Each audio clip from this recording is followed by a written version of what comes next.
Ruth గ్రంథం 3వ అధ్యాయం 10వ వచనం.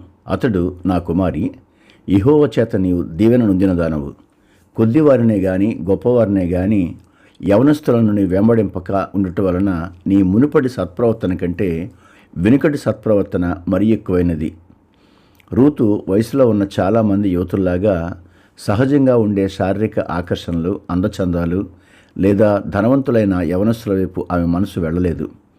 ఆమె కేవలం తన సంతోషాన్ని మాత్రమే చూసుకుని ఉంటే బోయజు అన్నట్లుగా ఆమె వేరే యవనస్తుని కోరుకునేది. కానీ రూతు ఆత్మీయంగా చాలా ఎదిగిన స్త్రీ.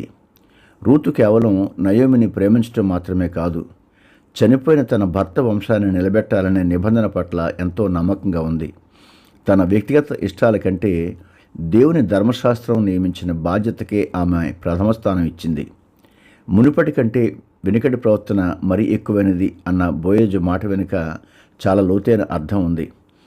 మునుపటి సత్ప్రవర్తన అంటే తన స్వదేశాన్ని, తల్లిదండ్రులను విడిచిపెట్టి అత్త అయిన నయోమిని హత్తుకుని బెత్లెహేముకు రావడం.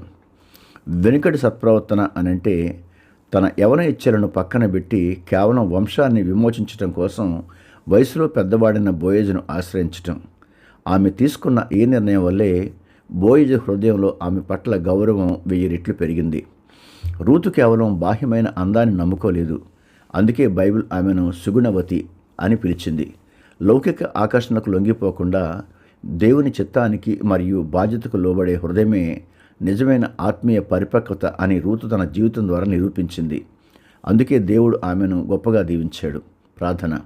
ప్రేమగల మా పరలోకపు తండ్రి, లౌకిక ఆకర్షణల కంటే దేవుని చిత్తానికి, బాధ్యతకు ప్రథమ స్థానం ఇచ్చిన రూతు యొక్క ఆత్మీయ పరిపక్వతను బట్టి నీకు స్తోత్రాలు.